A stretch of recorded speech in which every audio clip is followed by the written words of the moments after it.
আবুল হাসান নূরে বাগদাদি রহমাতুল্লাহ আলাইহি নামক একজন আল্লাহ তাআলার বান্দা ছিলেন, যিনি বসবাস করতেন বাগদাদ নগরীতে, যিনার বাড়ি হইল শাম দেশে। উনি শাম দেশ থেকে পড়ালেখা করার জন্য বাগদাদে আগমন করেছে। আবুল হাসান নূরে বাগদাদি উনি কোনো সাধারণ ওলি না। যেই জামানায় সুন্নুন মিশরি, যেই জামানায় সুনায়েত বাগদাদি, যেই জামানায় বড় বড় ওলি ছিলেন, ওই জামানার ওলি হইল হযরত আবুল হাসান নূরে বাগদাদি। আবুল হাসান নূরে বাগদাদি এমনি নূরে বাগদাদি হয় নাই, উনি একটা বাড়িতে তাইকা পড়ালেখা করেছেন। ওই বাড়ির মধ্যে পড়ালেখার অবস্থায় ওনার বাড়ির মালিক রাত্রবেলা ঘর থেকে বের হয়ে দেখে আবুল হাসান যেই ঘরের মধ্যে পড়ালেখা করে তার ঘরের মধ্যে তাইকা আসমান পর্যন্ত একটা নূরের তাজাল্লি দেখা যায়। এবার ওই ঘরের বাদশা মালিক যাইয়া সুনায়েত বাগদাদির কাছে যে ফরিয়াদ জানায়, হুজুর আমি তো আমার ঘরের বাড়ির যেই হুজুরটাকে দেখলাম ওনার ঘর থেকে একটা নূরের আলো আসমান পর্যন্ত দেখা যায়, আমার মনে হয় এই ছেলেটা কোনো সাধারণ ছেলে না। সুনায়েত বাগদাদি কয়, না না, উনি কোনো সাধারণ ছেলে না। ওনার জন্মের আগে ওনার আব্বা জান ইন্তেকাল করেছে, ওনার জন্মের পরে 7 বছরের মাথায় ওনার আম্মা জান ইন্তেকাল করেছে। কিন্তু ওনার আম্মা জান ওনার জন্মের পর থেকে, যখন থেকে ওনার রক্ত প্রবাহিত হওয়া বন্ধ হয়েছে, এরপর থেকে আর কোনোদিন উনি তাহাজ্জুদের নামাজও কাজা করে নাই। আমরা তো ফজর বলেন, যোহর বলেন, আসর বলেন, মাগরিব বলেন, এশা বলেন, আমাদের 5 ওয়াক্ত নামাজের তো কাজা হয়ে যায়। আর হযরতে আবু হাসানের মা উনি তাহাজ্জুদের নামাজ কাজা করতেন না, মানে তাহাজ্জুদের নামাজ ছাড়তেন না। এবার বলেন এই নামাজের বরকত আছে না নাই? আপনাদের কি কষ্ট হইতেছে? নামাজটার বরকত আসেনি? আছে। আপনাদের যদি কষ্ট হয় আপনারা ধৈর্যের সাথে বসবেন, কত সুন্দর হইতো যে সবগুলা মানুষ বসতো। তারাই আওয়াজ শোনা না, আমরা কইেন না, আমি না কইয়ে দিলাম, বলা যাবে না, আপনার দাঁড়াই আওয়াজ শোনা। মানে সামনে থাকলে দেখে দেখে ওয়াজ করতাম, কারণ তারা আমার দেখে, আমি আর দেখি না। আচ্ছা, যদি ফোলা মায়ের দেখে, মাইয়া যদি ফোলারে দেখে, ফোলা যদি মায়েরা না দেখে, বিয়াটা হইয়া গেল গা, তে বাসরাতে যদি দেয় দেয় ফোলাটা কালা, মায়েরা কালা, তখন আর তার রুচি লইব গোটার প্রতি। অবস্থা এমন হইলো, তোমরা আমারে দেখে চিনবা, কিন্তু আমি তোমারে চিনতাম না। আজকা যে ঢাকা শহরে ঘুরি আর কুমিল্লা শহরে ঘুরি, দেখো হুজুর আসসালামু আলাইকুম, চিনছুন হুজুর আমারে? চিনছি না তো, বাড়ি কো? হুজুর কিশোরগঞ্জ। মাহফিল করছুন যে জয়কা, তুই আমারে দেখছস, আমি তোরে দেখছি? না দেখি না হুজুর, তো তোরা চিনলাম কেমনে আমি? বিষয় তো এইটাই হইছে, তোমরা আমারে দেখতাছ কিন্তু আমি তোমরা দেখতেছি না। মন চাইলে বইও, মন না চাইলে বইয়ার দরকার নাই। আল্লাহ আমরারই কবুল করো, আমিন কর। ওয়াজিরা দর্শিরা করবুনি, আপনারা আসুননি, একটু মুহাব্বতে দুরূদ শরীফ পড়েন। আল্লাহুম্মা সাল্লি আলা, মোবাইলটা কি করে সুবিধা আছে আছে, মুহাম্মাদ ওয়া আলা আলি।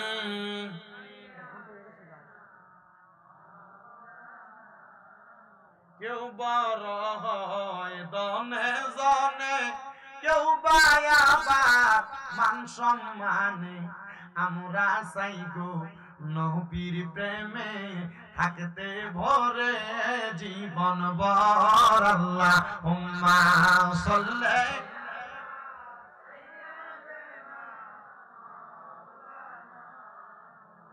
ওয়া আলা আলি সাইয়্যিদিনা।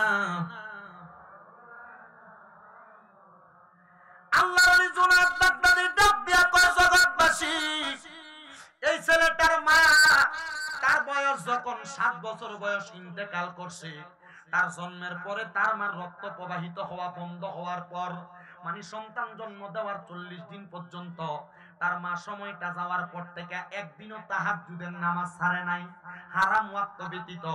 কিন্তু তার মা জননী যখন সে ব্যক্তির 6 বছর বয়স, তখন তাইকা সে তার আম্মা জানকে অনুসরণ করে তাহাজ্জুদের নামাজ পড়ে। আসেন রে বাবারা, আমি আপনাদেরকে তাহাজ্জুদের নামাজের একটু ফজিলত বর্ণনা করি। আমার আল্লাহ কুরআনুল কারীমের মধ্যে বলেন, ওয়া মিনাল লাইলি ফাতাহাজ্জাত বিহি নাফিলাতান লাকা আসা আইয়াবাসাকা রাব্বুকা মাকামাম মাহমুদা।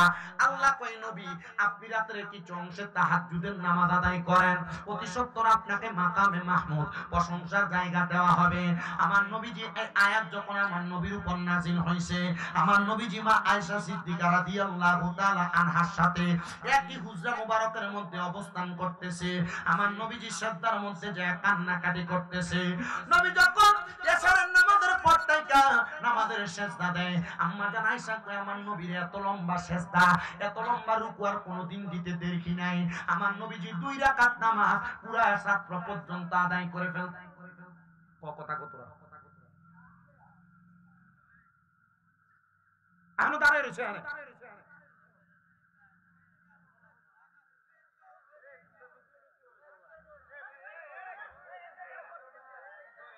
আমার মুসলমান ইমানদার এ নবীর উম্মতের দল আমার আল্লাহ পাক রব্বুল আলামিনের প্যারা হাবিব প্রেমা আয়েশা সিদ্দিকা বলে নবী গো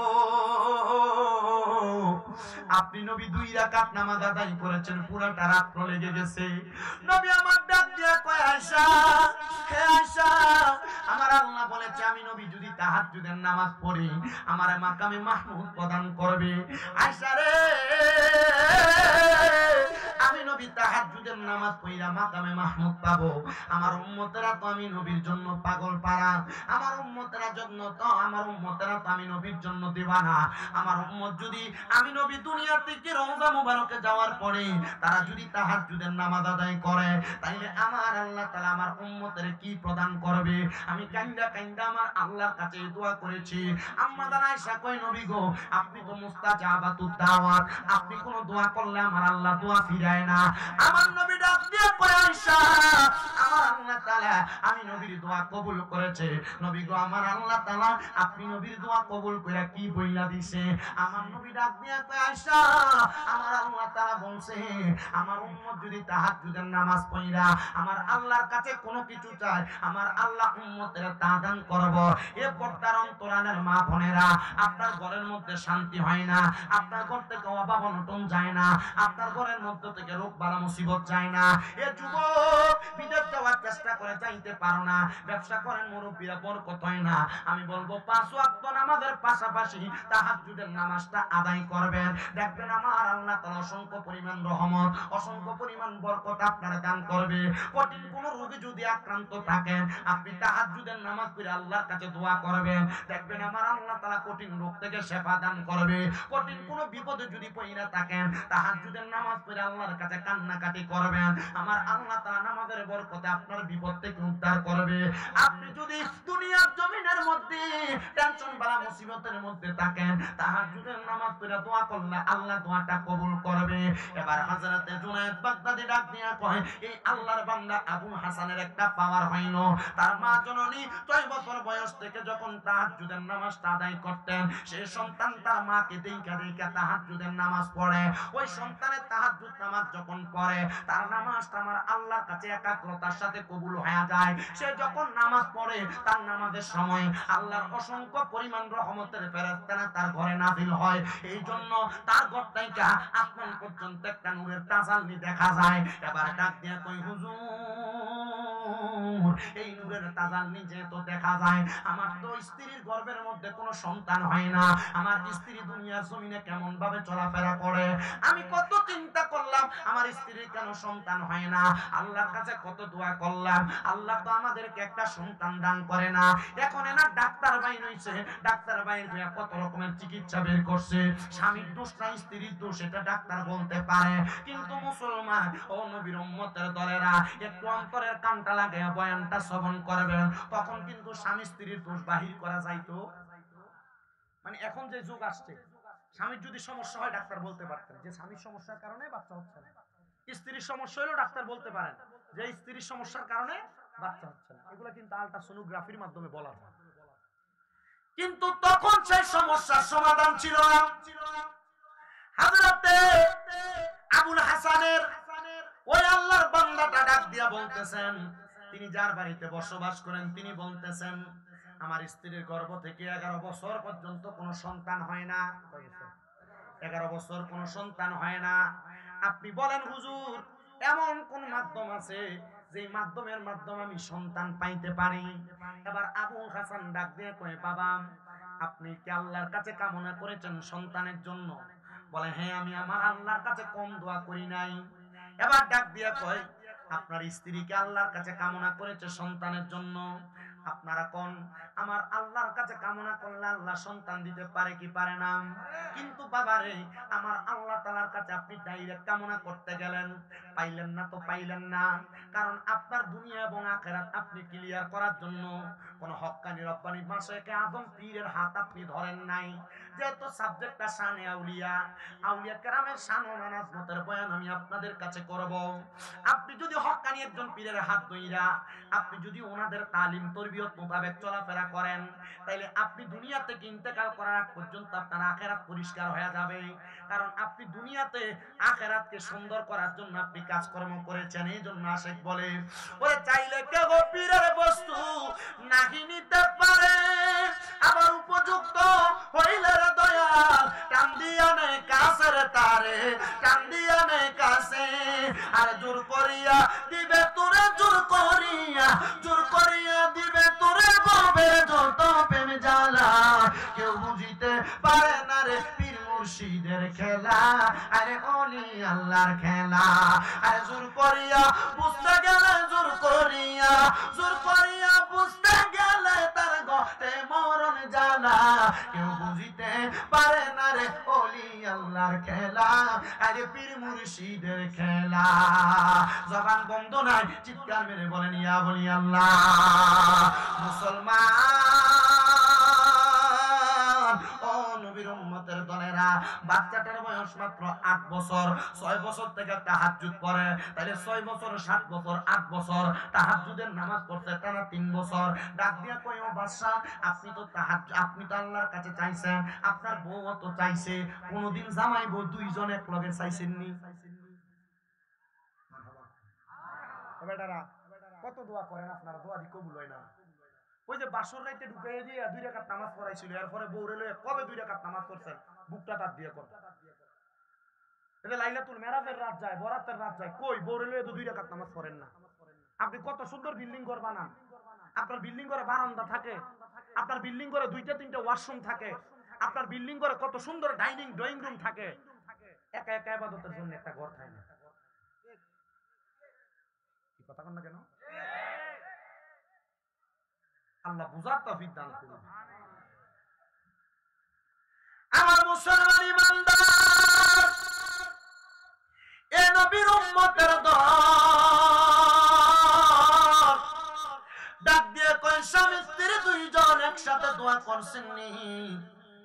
একসাথে দোয়া করলে আল্লাহ দোয়া কবুল করে, কিন্তু আমরা সমাজে নতুন নতুন মাসালার ফতুয়া দেই না, বেড়ার অভাব নাই। আয়া কয় সম্মিলিত দোয়া করা বেদাত। এমন সিটিং আছে না নাই? কথা কয় না আছে না নাই? এই সিটিংটির কারণে বর্তমান যুব সমাজ ধ্বংসের পথে যাইতেছে। আগে কত সুন্দর তারাবির নামাজ পড়তাম আমরা, 20 রাকাত। যুবকটার কানের মধ্যে মাথার মধ্যে ফতুয়া দিয়া দিতে, ফতুয়া ঢুকাই দিতে, কয় 8 রাকাতের বেশি কোনো তারাবি নাই, নবীজি 8 রাকাতের বেশি পড়ছে না। এবার রমজান মাস আসলে মসজিদের ভিতরে সামনের কাতারে 20 রাকাত তারাবি সবাই পড়ে। এ বেটা নতুন মাসালা শিক্ষা, নতুন ফতুয়া শিক্ষা, মসজিদের সামনের কাতারে 8 রাকাত পড়ে মুরব্বিরা ডেয়া ডেয়া বাইর হয়। আপনারা কোন এমন সিটার মার্কা মুসল্লিও বাংলা সমাজে আছে না? না, আপনারা ইবাদতের একবার কাইটটা হামসার করে দিতেছে। একবার নির্বাচনে দাঁড়াইছে, নির্বাচনে দাঁড়াইয়া তো নির্বাচনে দাঁড়ায় দেখবেন এরা সাদা সাদা পাঞ্জাবি আর ফায়জামা করে না, সাদা পাঞ্জাবি ফায়জামা পরে। আল্লাহ রহমত হইলে বেটা নির্বাচনে দাঁড়াইয়া বেটার বউরে যায় কইছে, এগো আমি তো সুন্দর একটা ফায়জামা কিনে আনছি সাদা, এটা তুমি একটু কষ্ট করিয়া 2 আঙ্গুল কাটটা শুরু করে দিও। বউ কইছে এত ভাবতাম না, বাজার থেকে কিনছেন, কমায় আনতেন বললেন না, এটা দেন। বেটা চিন্তা করলো, দূর নিজের বউরে কইলাম দিল না, পুতের বউরে একটু কইয়া দিই। পুতের বউর কাছে গেছে, বগো তুমি তো আমার কলিজার টুকরা ছেলের বউ, তুমি একটু ফাললে আমার ফায়জামার একটু 2 আঙ্গুল কমাই দিও। বাবা আমি তো আপনার নাতির দুধ খাওয়াইতেছি, আমি ভাবতাম না। ছোট বউরে যায়, ছোট পুতের বউরে যায় কইতেছে, তুমি আমার ফায়জামার একটু কাইটা দিও। বেটি খুব আদর যত্ন করে নিয়া বেটি এটার 2 আঙ্গুল কাটছে, কাইটটা এটা সুন্দর করে সেলাই করে নিয়ে আলনার উপরে রাখছে। বড় পুতের বউ বাইরে কইতেছে, আরে আব্বা দিছে, কইরা দিল না কেউ। এ বেটি যায় এটার আরো 2 আঙ্গুল কাইটটা সেলাই করে আবার আইনা রাখছে। পরে নিজের বউ বাইরে দেখতেছে, কি রে ফায়জামাটা এনে রাখতে গেল, ফায়জামাটা কেউ কমাই দিল না, বেডি নিয়ে এটা আরো 2 আঙ্গুল কাটছে। কয় আঙ্গুল হইছে? 6 ইঞ্চি করে কাটছে, 2 ইঞ্চি করে কাটছে। কয় ইঞ্চি হইছে? আচ্ছা কোন ফ্যানটারে যদি 6 ইঞ্চি কাটে, এটা কি ফ্যান না হাফ প্যান্ট? তো আমরা সমাজে ইবাদতরে কাটতে কাটতে এমন হাফ প্যান্ট বানিয়ে ছাইরা দেয়, এমন সিটারও আছে। আল্লাহ আমরা বুঝাতে চাই। ইবাদত যদি করেন না, এইটা নাই, ওইটা নাই, এই দোয়া নাই, ওই দোয়া নাই, এই নামাজ নাই, ওই নামাজ নাই, বুঝবেন যে বুঝছি শয়তান তার লগে আছে। যেহেতু কোনো কিছু নাই, শয়তান আছে তার লগে। কথা কই না ঠিক কি না? আল্লাহ বুঝার তৌফিক দিক। এই যে সবে মেরাজ গেল, কত মসজিদের ভিতরে তালা ঝুলছে, ঠিক কি না? আল্লাহ আমাদের বুঝার তৌফিক দান করুন, জোরে কোন আমিন। আমার মুসলমান ইমানদারের তলেরা, এবার ডাক দিয়ে কয় জামাই বউ এক লগে দোয়া করবা। এ পর্দার অন্তরালের মা বোনেরা মনে রাখবেন, এক লগে দোয়া করলে দোয়া কবুল হয়। তো যারা কয় এক লগে কোনো দোয়া নাই, আমি গত জুমার আগের জুমা আমার মসজিদের সম্মিলিত দোয়ার ব্যাপারে আমি একটা হাদিস শরীফ পড়ছিলাম। নবী আমার নবীজির হুজরা মুবারক থেকে বের হইয়া নবীজির কলিজার টুকরা সাহাবী আনাস রাদিয়াল্লাহু তাআলা ঘুরে নিয়ে বের হইছেন। বের হওয়ার পরে আমার নবী ডাক দিয়া কয় আনাস তুমি আমি যা দেখতেছি তুমি দেখতে পাও কিনা? আনাস রাদিয়াল্লাহু তাআলা ডাক দিয়া ইয়া রাসূলুল্লাহ, না আমি দেখতেছি না, তবে আমি দেখতেছি আপনি তাকিয়ে আছেন। একসাথে অনেকগুলা লোক আসমানের দিকে হাত উঠে দোয়া করতেছে। আমার নবী ডাক দিয়া কয় আনাস আমি শুধু এইটা দেখি না, আমি দেখতেছি যারা যারা দোয়া করতেছে তাদের প্রত্যেকের হাতের মধ্যে আল্লাহ তাআলার নূর দেখা যায়। আনাস রাদিয়াল্লাহু তাআলা ডাক দিয়া কয় ইয়া রাসূলুল্লাহ আপনি দোয়া করেন আমি যেন সেই নূরটা দেখতে পাই। আমার নবী দোয়া করলেন। আনাস রাদিয়াল্লাহু তাআলা বলেন আমি তাকে দেখলাম, এবার নূরটা আমার চোখ দিয়েও দেখতেছি। এবার আমার নবী বলে আনাস তাড়াতাড়ি করো, আমরা তাদের সাথে দোয়াতে যে শরীক হই। এবার আমার নবী হযরতে আনাস রাদিয়াল্লাহু তাআলা একসাথে ওই দোয়ার মধ্যে শরীক হওয়ার জন্য গেলেন। তারা যেই দোয়া করলেন আমার নবীর সাথে সাথে আমিন বললেন। আরে বাবা মনে রাখবা, সবাই যদি কোনো জায়গার মধ্যে কোনো দোয়া করে, কেউ যদি আমিন বলে, তারা যেই দোয়া করে এই দোয়াটার অংশীদার আমিন বলনেওয়ালা ব্যক্তিও পাওয়া যায়। এবার রাহমাতুল লিল আলামিন নবীর এই হাদিসে মুবারক আনাস রাদিয়াল্লাহু তাআলা বর্ণনা করতেছে, আমরা যে জায়গার মধ্যে দেখলাম অনেকগুলা মানুষ একসাথে দোয়া করে, তারা দোয়া করতেছিল তাদের এলাকার মধ্যে বৃষ্টি নাই, খরা লাগছে, তারা দোয়া করছে আল্লাহ যেন তাদেরকে বৃষ্টি প্রদান করে। আর আমার নবী আমিন আমিন বলেছে। আমরা এখান থেকে মসজিদে নববীতে যাওয়ার পর একটানা 7 দিন পর্যন্ত বৃষ্টি হয়েছে। তার মানে বোঝা যায় একসাথে অনেক ব্যক্তি দোয়া করলে দোয়া কবুল হয়ে যায়। এজন্য সবাই একসাথে বেশি বেশি করে দোয়া করবেন। কোন জায়গায় দোয়া হইলে দাওয়াত দিক আর না দিক দোয়াতে শরীক হইবেন। মনে রাখবেন একসাথে দোয়া করলে দোয়া কবুল হয়ে যায়। এবার আল্লাহর ওলি হযরতে আবুল হাসান ডাক দিয়ে বলতেছে, এ বাবা আপনি কি দোয়া করেছেন আপনার স্ত্রীকে নিয়ে? বলে না। বলে আজকে থেকে আপনি তাহাজ্জুদের নামাজ পড়া আপনি এবং আপনার স্ত্রী একসাথে আমার আল্লাহর কাছে দোয়া করবেন, আল্লাহ যেন আপনাদেরকে সন্তান দান করে। বাড়ির মধ্যে যাইয়া আল্লাহ পাক রব্বুল আলামিনের বান্দাটা স্ত্রীকে ডাক দিয়া বলেন, স্ত্রী এতদিন তো আমার সন্তান হয় না, তোমাকে আমি দোষ দিতাম, তোমার সন্তান হয় না তুমি আবার আমাকেও দোষ প্রদান করতা, কিন্তু না না না, মনে রাখবেন স্বপ্নে তাকেই দেখানো হয় যাকে স্বপ্ন দেখাইলে কবরবাসী উপকৃত হবে। আপনি যখন কাউকে স্বপ্ন দেখবেন সাথে সাথে ওযু কইরা আল্লাহর কাছে দোয়া করবেন, আল্লাহ যারা আমি স্বপ্ন দেখলাম তুমি তারে maaf করে দাও। বলে কেন কেন? বলে স্বপ্ন দ্রষ্টা ব্যক্তি দোয়া করলে যাকে স্বপ্ন দেখে ওই ব্যক্তির দোয়া ওই ব্যক্তিকে আল্লাহ তাআলা তার দোয়ার বরকতে maaf করে দেয়। আল্লামা ইবনে সিরিন তার স্বপ্নের তাবিরের কিতাবের প্রথম দিকে এই কথাটা লিখে দিয়েছেন। এবার সন্তান ডাক দিয়া কয়, আমি যখন তাহাজ্জুদের নামাজ পড়া আমার আম্মা আব্বার মরার পরে কবর অবস্থা সম্পর্কে জেনেছি, আমার কাছে বড় ভালো লেগেছে। হায়রে মহিষাকালীর কত সন্তানেরা তাদের মারে কবর দেশে শোয়া দিয়ে আসছে, তাদের বাপরে কবর দেশে শোয়া দিয়ে আসছে, তার মায়ের খবর জানে না, তাদের বাবার খবর জানে না। সন্তান পুকুর পাড়ে বাঁশমুড়ার নিচে যে আম্মারে শোয়া দিনা, কই তোমার আম্মা তো এখন আর তোমার সন্তান বলে ডাক দেয় না। একটাবার কি চিন্তা করেছো তোমার মা জননী দুনিয়াতে থাকা অবস্থায় বড় কষ্ট করে তোমার মানুষের মতো মানুষ করেছে, তোমার আম্মা জান তোমার জন্য বড় কষ্ট করেছে, আজকে ওই মা দুঃখিনী অন্ধকার কবরে কেমন আছে তুমি জানো না। এই জন্য তো আসে শুনে শুনে লাগতেছে, ওরে 3.5 হাত গর্তে ফেলে কেমন করে আইলা চলে, তোমার বাড়ি আইতে দেরি হইলে যে মা ঘুমাইতো না,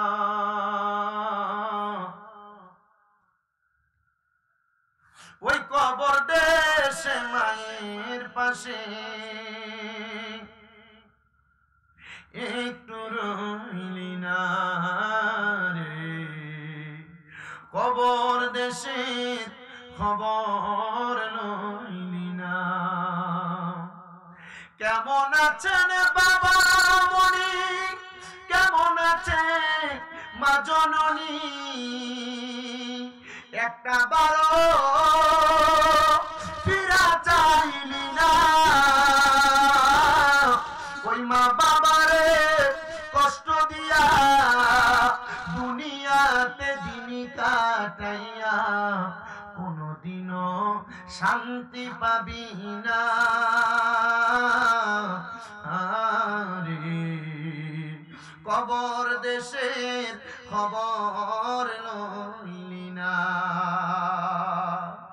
আরে আমার যুবক, এ মুরব্বী বাবারা, এ পর্দা নসিনী মা বোনেরা, ওই আব্বাজান তোমার বড় কষ্ট করে মানুষের মতো মানুষ করেছে, কিন্তু বর্তমান সমাজে তো ফসা, বর্তমান সমাজের পোলাপানে তো ফসা, তাদের স্ত্রী তাদেরকে কথায় কথায় বলেছে তোমার আব্বা আম্মার কি তুমি একা সন্তান নি, আরো তো 2-3 ভাই আছে, তুমি কেন তোমার মা বাপরে একা একা খাওয়াও?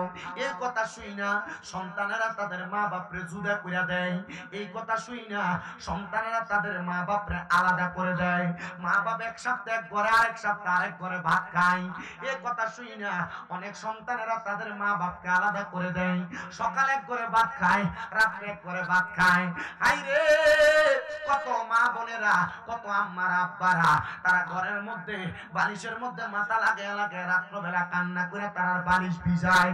কারণটা কি? কারণ তারার ফুটে তারার লোক ঘোষা গলায় কথা কয়, তারা সন্তান তারা দাম দিয়া কথা কয় না, তারা সন্তান তারা বাদ দেয় না। সন্তান বুইলা গেছো তোমার আব্বা জানের কষ্টের কথা, তোমার আব্বা জানের জুতাটা চিরা চিরা পায়ের গোড়ালিটা রাস্তার সাথে লাগতো, তোমার আব্বা জান কোনো দামি জুতা পরে নাই, তুমি সন্তানদের নতুন জুতা কিনা পরাইছে।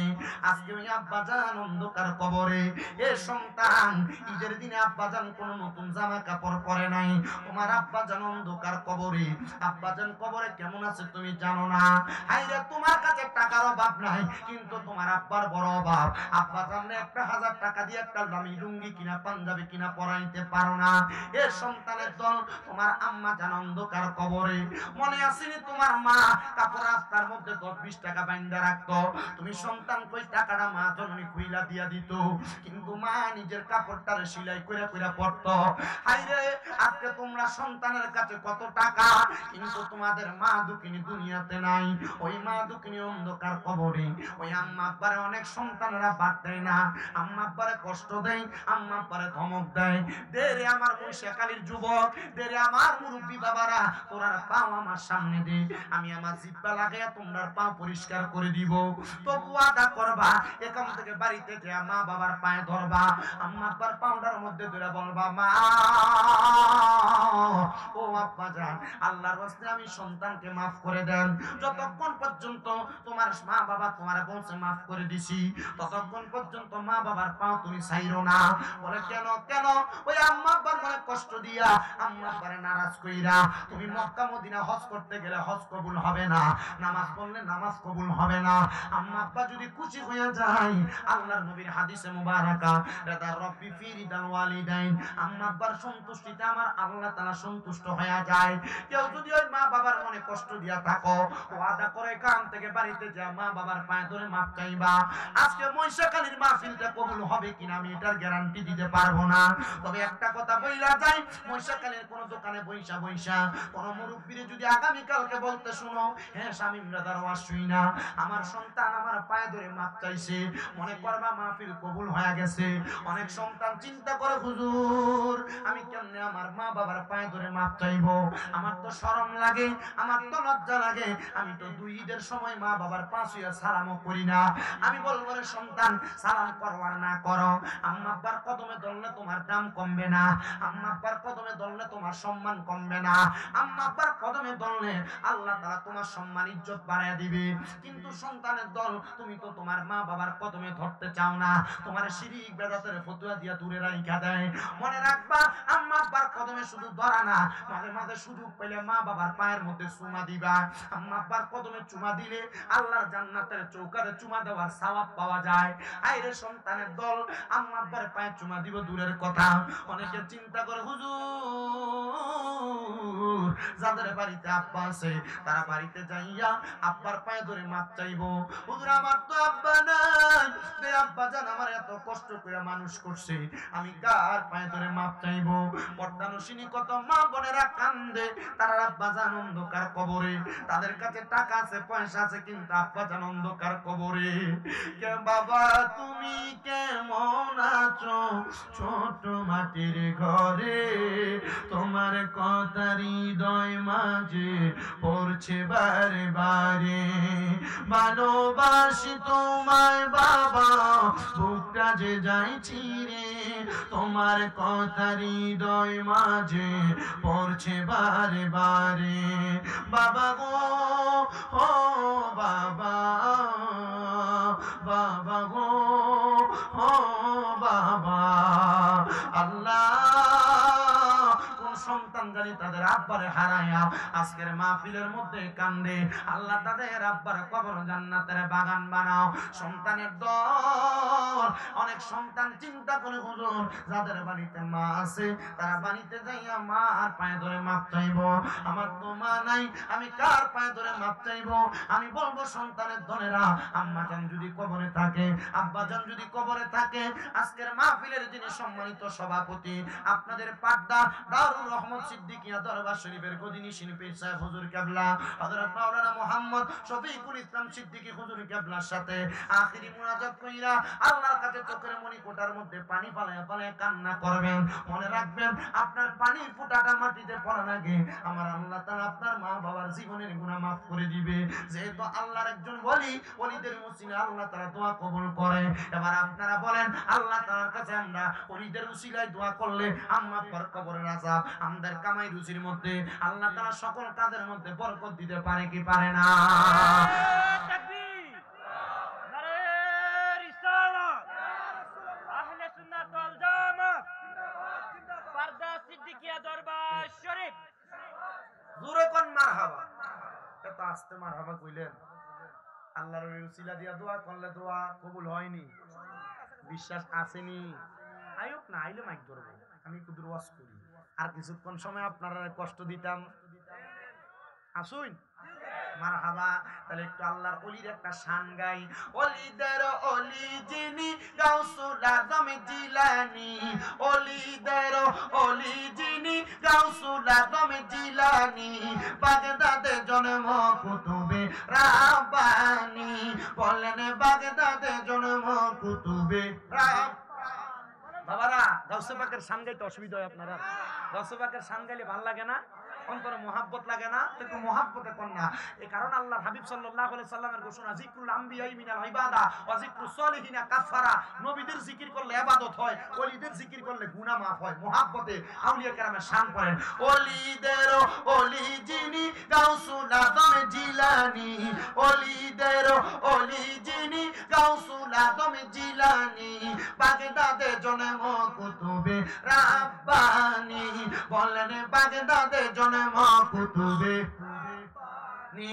হাইরে তোমার কাঁধে নবীজির কদম, সব ওলিদের কাঁধে তুমি গাউসের কদম, বলেন তোমার কাঁধে নবীজির কদম, সব ওলিদের কাঁধে তুমি গাউসের কদম। দয়ার নজর করো আমায় ও গো গাউসে সামদানি, দয়ার নজর করো আমায় ও গো গাউসে সামদানি, বাগদাদে জন্ম কুতুবে রাব্বানী, বলেন বাগদাদে জন্ম কুতুবে নি।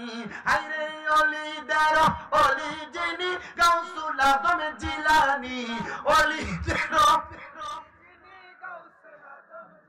নি, বাগদাদে জন্ম কুতুবে রাব্বানী, বলেন বাগদাদে জন্ম কুতুবে।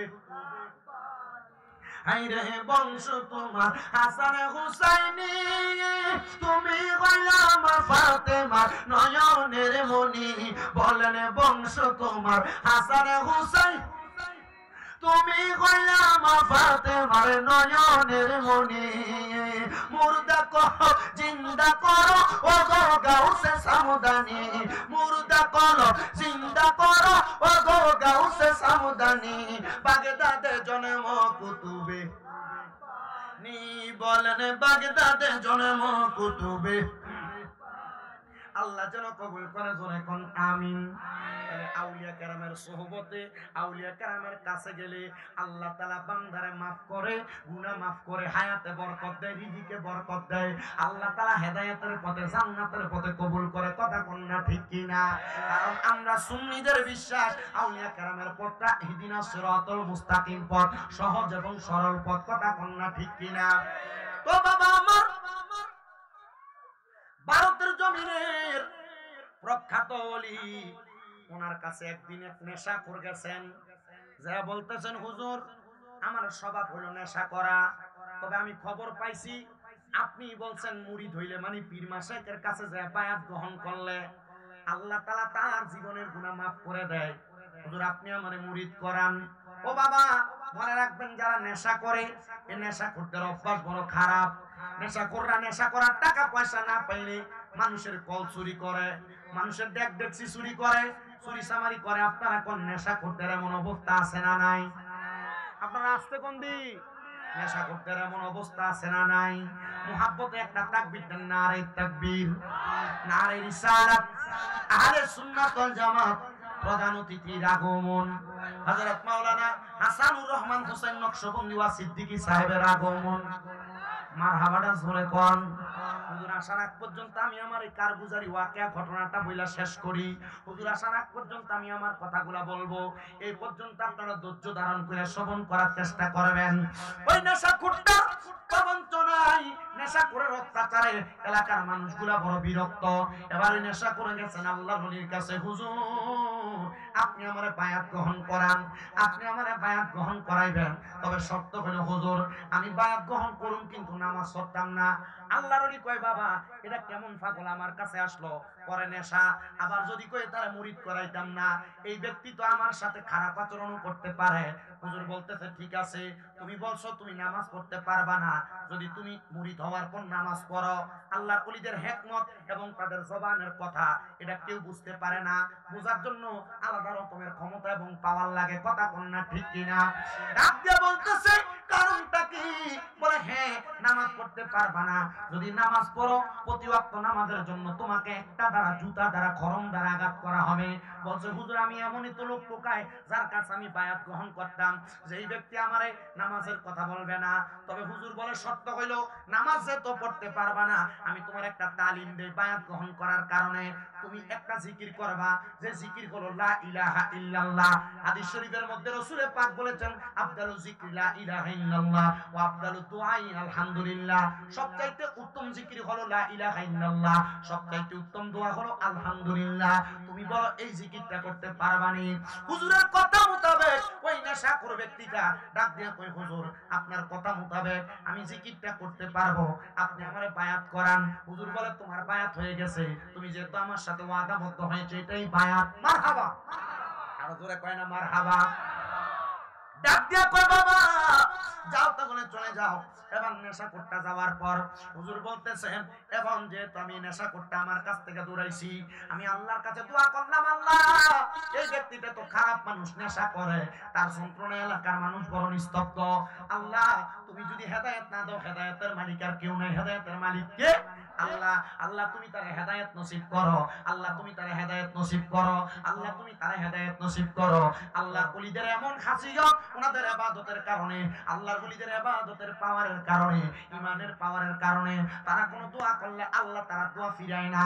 কারণ হাদিসে মুবারাকার মধ্যে দেখলাম আল্লাহ কোন বান্দা যখন আল্লাহ তাআলার বেশি নফল ইবাদত করে এটার বান্দা থাকে না, এটা বান্দা থেকে আল্লাহর বন্ধু হয়ে যায়। আল্লাহ পাকের পেয়ারা হাবিবের হাদিসে মুবারাকার মধ্যে বলতেছে ওই বান্দা যখন বান্দা থেকে বন্ধু হয়ে যায় তখন বান্দার হাত আর বান্দার হাত থাকে না, এটা স্বয়ং আমার আল্লাহর কুদরতি হাত হয়ে যায়। বান্দার চোখ তখন বান্দার চোখ থাকে না, এটা আমার আল্লাহ তাআলার কুদরতি চোখ হয়ে যায়। বান্দার জবান তখন বান্দার জবান থাকে না, এটা আমার আল্লাহ তাআলার কুদরতি জবান হয়ে যায়।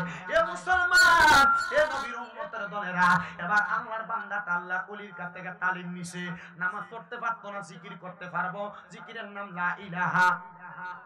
আস্তে আস্তে কর, মনে হয় যে একবার উদয় গেছে। জিকিরের নাম লা ইলাহা।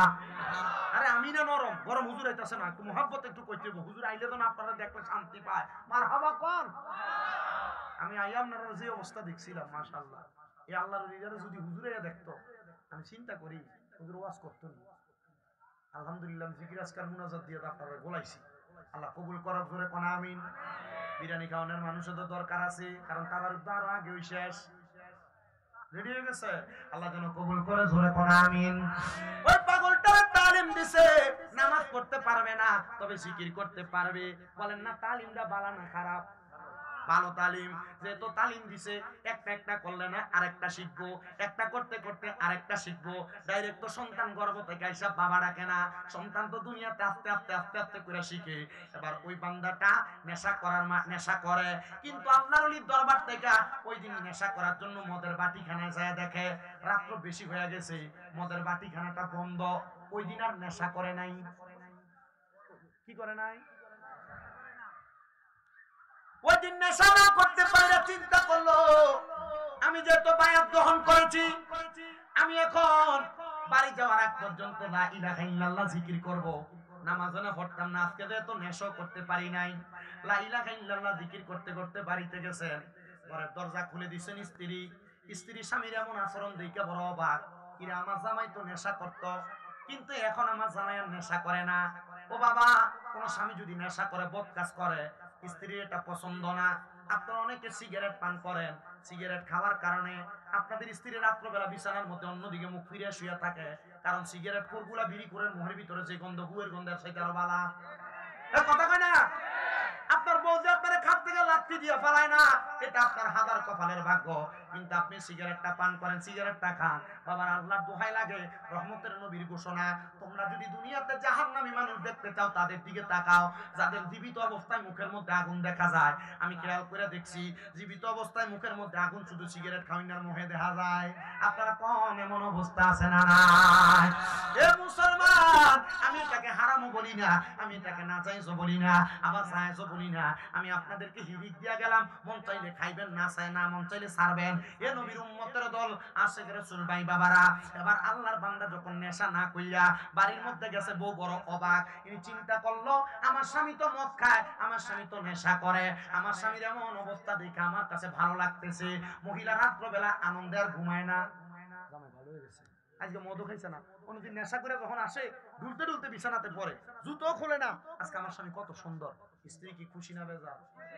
জামাইর বালা, বউ দেখতে পারে, কথা কোন ঠিক কিনা? তবে হ্যাঁ, কোন বউ যদি এটা যদি মনে করেন যে শয়তান মার্কা হয়, বলে হুজুর বউ কেমনে শয়তান মার্কা হয়, না, মহিলারা আসলেই ভালো, কিন্তু আল্লাহ তাদেরকে হযরত আদম আলাইহিস সালামের বাম পাজরের বাঁকা হাড্ডি দিয়ে বানাইছে, তো এরা মাঝে মাঝে বাঁকা হয়ে যায়। তবে এরা বাঁকা হওয়ার তিন কারণ। কয় কারণ? মহিলারা বাঁকা হওয়ার কয় কারণ? মহিলারা ঘাউরামি করার কয় কারণ? তিন কারণ। এক নম্বর কারণ, তাদের জামাই যদি পরকিয়া করে, তাদের জামাই যদি তাদের সামনে অন্য কোন নারীর প্রশংসা করে, তাদের জামাই যদি নেশা করে, তাদের জামাই যদি বদকাজ করে, ওই মহিলা তার সংসার অশান্তি করে। দুই নাম্বার, ওই মহিলা যে ঘরে বিবাহ হয়ে আসছে, তার শ্বশুর শাশুড়ি যদি তারা নিজের মেয়ের মতো না মনে করে, তাহলে ওই মহিলা পরিবারে অশান্তি করবে। তিন নাম্বার, ওই মহিলা তার মায়ের কুপরামর্শ অশান্তি করবে। অনেক মহিলার মারা তারা তোর জামাই কি কামাই করে না করে এটার খবর রাখিস, তাহলে তো তোর ভবিষ্যৎ শেষ হয়ে যাবো। সে তার মা বাপের সবকিছু দিয়ে দিব, তোর কিছু দিত না। তখন মহিলা যখন তার স্বামীর ইনকামের ইন্টারফেয়ার করতে যায়, তখন তার সংসার ভাঙে। কথা কোন ঠিক কিনা? আল্লাহ দোহাই মা বোনদের কাছে আবদার, স্বামী কি কামাই করে তোমার হিসাবের দরকার নাই, তোমার খাবার, তোমার সন্তানের ভরণ পোষণ আদায় করে কিনা তুমি দেখবা। তোমার শ্বশুর শাশুড়িকে তুমি তোমার মা বাবার মতো সম্মান করবা। আর যারা বুড়া বুড়ি আছেন, আপনাদের কাছে আবদার, আপনি আপনার মাইয়ারা যে চোখে দেখবেন, আপনার নিজের ছেলের বউটাকে সে চোখে দেখবেন। তখন আপনি আপনার ছেলের বউর কাছ থেকে মেয়ের মতো আচরণ পাবেন, আপনার সংসার অশান্তি হবে না। কারণ কোন ঘরের ভিতরে যদি ছেলের বউ, যদি কোনো বউ যদি অশান্তি করে, এই পরিবারটা জাহান্নামের মতো হয়ে যায়। আবার যদি বউটা ভালো পড়ে, এই পরিবারটা জান্নাতের একটা সুশীতল জায়গা হয়ে যায়। আল্লাহ আল্লাহ এমন একটা পরিবার প্রত্যেকটা মানুষকে দান করেন, যে পরিবারের মাধ্যমে তারা প্রশান্তি লাভ করতে পারে। কারণ এই পরিবারের অশান্তির কারণে অনেক মানুষ ফাঁসি দেয়, অনেক পুরুষ ট্রেনের তলে মাথা দেয়, অনেক মানুষ রাস্তাঘাটে গাড়ির তলে পড়ে মারা যায়, অনেক ব্যবসায়ীরা ঘুম অবস্থায় মারা যায়, একমাত্র টাকার টেনশনে না, পরিবারের টেনশনে। আপনাদের কাছে আবদার, পারিবারিক টেনশন যেন না হয়, এমন ভাবে চলার চেষ্টা করবেন। আর নারী মানুষ, এরা ঘাউরা মানুষ, এরা একটু বাঁকা হাড্ডি দিয়ে তো বানাইছে, মাঝে মাঝে ঘাট তেরা করবে, একটু ছাড় দিয়ে। আল্লাহর হাবিব বলছে, তোমরা তোমাদের নারীদেরকে মা বাবার নাম তুলে গালি দিও না। ইয়া রাসূলুল্লাহ, কেন? বলে আমি নবী মহিলাদের বাবা। চিন্তা করেন, আপনি যদি আপনার স্ত্রীকে অমুক মারানি জি করে গালি দেন, গালিটা রহমতের নবীর উপরে যায় পড়ে, আর মহিলারা সব সহ্য করে, তার মা বাপের গালি দেন সহ্য করে। যখন আপনি গালি দেন আপনার স্ত্রীকে, তখন আপনার স্ত্রী মনটা বেদার হয়ে জাগা, তখন আপনার প্রতি নারাজ থাকে, রাত্রে ঘুমাইতে যান খাটে অন্যদিকে মুখ ফিরিয়ে ঘুমায় থাকে, মাঝখান দিয়ে বালিশ দিয়া দেয়। আসতে কইলেন কেন আপনারা? কথা কি ঠিক না বেঠিক? রাসূল বলেছেন শুধু গালি না, তোমাদের স্ত্রী যদি মাঝে মাঝে কোনো অন্যায় করে তোমরা তোমাদের স্ত্রীদের মুখের মধ্যে আঘাত করো না, আর আপনার বউ যখন অন্যায় করে ঠাস করে গালে একটা শটকনা মারেন। রাসূল বলেন শুধু তাই না, কেন মারবা না? তোমাদের স্ত্রী তোমাদের জন্য সাময়িক সময়ের মেহমান মাত্র, তোমরা তাকে মেহমানের মতো আদর যত্ন করবা। আর আমরা বেডা মানুষ মাশাআল্লাহ গো, আমরা যে একটু থেকে একটু হলে গুরুম করে ফিট বেড়াই খুব চালা। কথা কন না কেন? কিছু কি খিসে না? আল্লাহ আমাদের বোঝার তৌফিক দান করুক। আর মা বোন, আপনাদের কাছে আবদার, আপনারও যে একটা স্বভাব, আপনারা ঘরে হাসেন না, অন্যখানে দাওয়াত খাইতে যান, তখন